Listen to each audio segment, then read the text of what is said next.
Have you ever noticed how, like, when the seasons change, your energy kind of shifts too? Oh, yeah, definitely. Like when spring hits and suddenly you just feel this urge to get up and go. Oh, totally. Like you just want to get outside and like do all the Yeah. things. Yeah. Sometimes you just feel off and you can't really pinpoint why. Like something's just a little out of sync. Yeah. Well, what if that's your body kind of whispering to you, saying, hey, you're not vibing with the natural world's rhythm right now? So it makes you wonder, is it just the weather or is there something deeper happening here? Right. Like maybe we're actually connected to these natural rhythms in a way we don't even realize. It's really fascinating. If you think back through history, so many cultures built their lives around the changing seasons, not just going along with them, but really integrating those rhythms. And that's not just superstition or anything. It's about recognizing this deep connection between how we feel inside and what's happening outside. Absolutely. And that's exactly what we're diving into today, this deep dive. We're looking at the Huangdi Neijing, the Yellow Emperor's classic of internal medicine. Oh, yeah. Right. And specifically, we're looking at chapter 2 of the Suwen section. Now, I know you might be thinking, ancient Chinese medicine, how does that apply Yeah. to, life in the West in the 21st century? Hmm. But trust me, this isn't just an old, dusty text. Right. This thing's packed with insights that are so relevant, some are even popping up in modern Western wellness approaches, even medical thinking, like how the seasons impact our health and well-being. It's like they were ahead of their time. Think about all the buzz these days about chronobiology, our internal clocks and how light and darkness affect our sleep, our mood, even our immune system.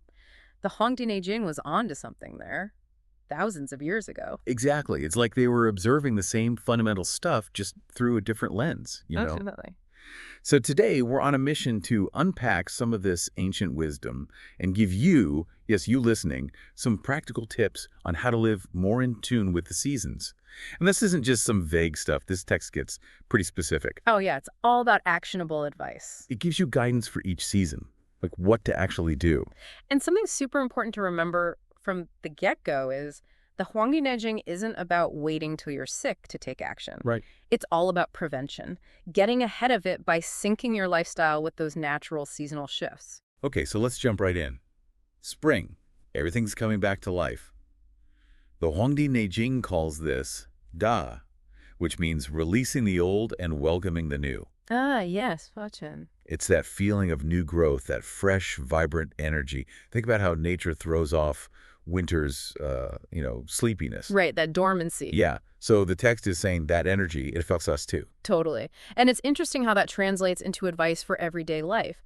For spring, it recommends night sleep, early rise. Makes sense. And if we think about that in modern terms, getting that morning light is crucial for our circadian rhythm, like hitting the reset button on your internal clock. Oh, for sure. That morning light helps with so many things, hormones, energy levels, Mhm. especially after a long winter of being kind of, Yeah, more inward focused, less active. exactly. And then it also says broad steps in the courtyard, loose hair and clothing. Now, okay, maybe not everyone's rocking the loose hair these days, but think about the core idea there. Gentle movement after a winter of probably being less active, like broad steps. It's a nudge to get moving again. I like that. Get the blood flowing. And loose clothing, Yeah. maybe that's more about shedding those heavy winter layers. Freedom of movement. Yeah, like a physical and mental shedding. It's all connected. The text also says, allow the will to be born. Ooh, now that's getting deep. Right. So in spring, we often feel more creative, more hopeful. The Huangdi Neijing seems to be saying, tap into that, go after new ideas, new projects. And then it goes on to say, promote life without killing, give without taking, reward without punishing. Wow. So basically, be kind, be generous, focus on the positive. It's like it's saying align your inner world with that springtime energy of growth and new beginnings. Right. Spring cleaning for the soul. I love that. Spring cleaning for the soul.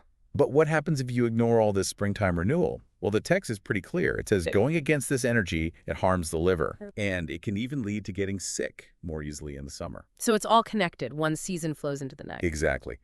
Now, in traditional Chinese medicine, the liver is all about the smooth flow of qi, that vital energy. Yeah. And it's connected to emotions too, like anger and frustration. Right. So if you're resisting that outward flow of spring energy, it can cause stagnation.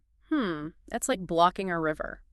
Things get backed up. Now, Western medicine doesn't think about the organs in quite the same way. Yeah. But we all know that stress and lifestyle impact liver health. Absolutely. So we've sprung into spring. Now let's move on to summer. Summertime. The Huangdi Neijing describes it as flourishing and beautiful. Everything's in full bloom, full energy. Peak energy. Peak energy. And the advice for summer, it builds on spring's ideas, but also changes things up a bit. Right. It still says night sleep, early rise because the days are longer.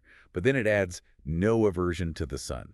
Now, obviously, we know about skin cancer and all that. Yes, very important. So it's not about baking in the sun all day without protection. Right. It's more about embracing the daylight, Yeah. getting some sensible sun exposure for vitamin D, being active during the day, really experiencing the fullness of summer. Makes sense. Soaking it all in. Then, the psychological advice for summer is pretty interesting. Make the will not angry. So manage that stress. Important. And then, allow the flowering to become abundant.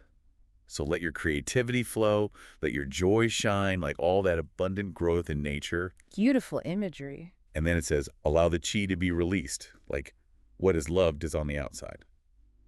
So it's like summer's the time to be social, pursue your passions, engage with the world. Totally. It's like the world is your playground in the summer. Exactly. Now, just like with spring, there are consequences if you resist this summer energy. Oh, let's not resist. The Huangdi Neijing says it harms the heart, Oh, no. and it can lead to problems later down the line.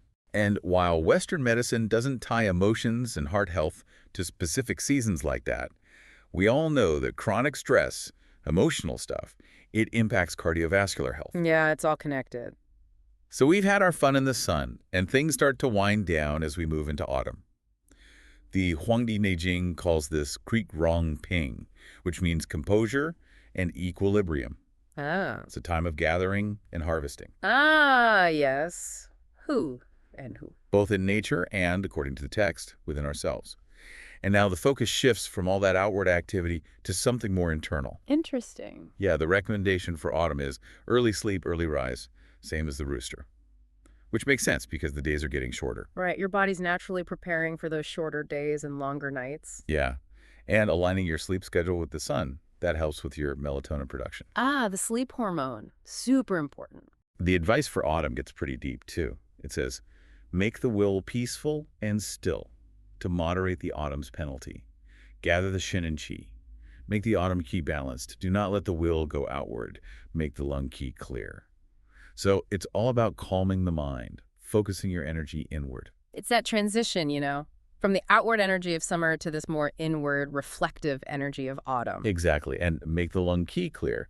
Well, that's probably about supporting respiratory health. Yeah, the air gets cooler and drier in the autumn. Right. And we're more likely to get colds and stuff. It's interesting, though, because with our modern heating and cooling systems, maybe we don't feel those changes in the air as much. True. But the idea of taking care of your respiratory system, like with mindful breathing or maybe even using a humidifier, that still makes sense. Yeah, for sure. So what happens if you fight against this natural slowdown of autumn? Well, the Huangdi Neijing says it harms the lungs. And get this, it can even lead to digestive issues in winter. Wow, really? So it's all connected. See, in traditional Chinese medicine, the lungs and the large intestine, they're linked. Interesting. So if one's out of whack, it can affect the other. And even in Western medicine, we're learning more and more about how important a healthy gut is for your immune system. Absolutely. Okay, finally, we come to winter. Time for Eat Kang. Can closure and storage? Yeah, it's all about dormancy, going inward, conserving energy. Like a bear hibernating. Exactly. And the advice for winter is all about rest and preservation. It says, early sleep, late rise, must wait for sunlight, do not disturb the yang. Now, this aligns perfectly with what modern science tells us about sleep.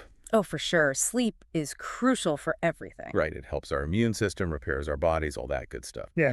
And must wait for sunlight. That's super important, especially for those of us tempted to blast ourselves with artificial light first thing in the morning. Resist the urge. It's about respecting your body's natural rhythm. And do not disturb the yang. Well, that's basically saying conserve your energy. Winter's not the time to be pushing yourself to the limit. It's a time for rest and rejuvenation. Right. And the psychological advice for winter is fascinating, too. It says, make the will seem to be hidden, as if having private intentions, as if already having attained something, leave cold and seek warmth. Do not leak the skin, making qi quickly depleted. So it's like winter's the time for introspection, for focusing on your inner world and building your strength back up. Makes sense. And do not leak the skin. That could even mean, like, be mindful of your energy in a more modern context. Don't overextend yourself. Protect yourself from getting sick? Yeah, I can see that. And the Huangdi Neijing is serious about the consequences of ignoring this winter energy. It says it harms the kidneys Oh, no. and can lead to weakness and other issues come springtime. Now, in traditional Chinese medicine, the kidneys are seen as the foundation of our vital energy. Right, like the root system of a tree. Exactly. So resting and conserving energy in winter is super important for long-term health. Got it. So we've gone through all 4 seasons. And the key takeaway from the Huangdi Neijing is this. Skuo, nourish yang in spring and summer, nourish yin in autumn and winter. Ah, yes. Basically, match your activities and your lifestyle to the dominant energy of that part of the year. So yang, that's like the active outward energy of warmth and growth, spring and summer. And yin is the more internal, cooler, conserving energy of autumn and winter. And you know what's really amazing? This ancient concept, it lines up with modern science. Think about it. We're naturally more active in the spring and summer when the days are longer. Right, like kids being out of school. Haha, exactly. And then in autumn and winter, we naturally want to hunker down and rest more. Makes total sense. Uh-huh. And the Huangdi Neijing's wisdom doesn't stop there. It's all about treating illness before it even shows up. Prevention is key. The text uses this great analogy. It says, it's like waiting until you're parched to dig a well, or waiting until a battle starts to make your weapons. Too late. Too late. So it's about paying attention to the little signs your body and the environment are giving you, Listening to those whispers. and making changes before things get out of hand. The Huangdi Neijing also talks about how connected we are to nature. It says that when things are out of whack in the environment, like unusual winds or storms that can reflect imbalances inside us. That microcosm, macrocosm connection. Right. And it goes on to say that if we're not living in harmony with nature, we're more likely to get sick. Makes you think.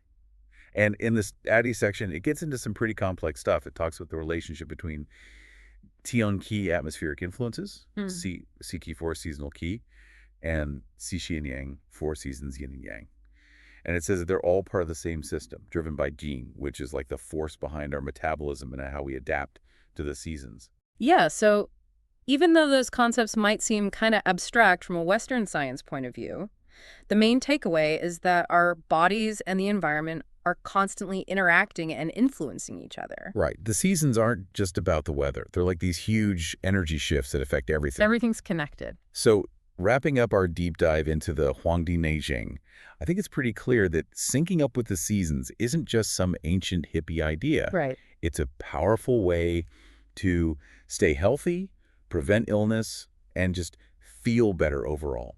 And it's amazing how this ancient text is still so relevant today, you know? It's like a reminder that we're part of nature, not separate from it. Totally. So here's something for you to think about.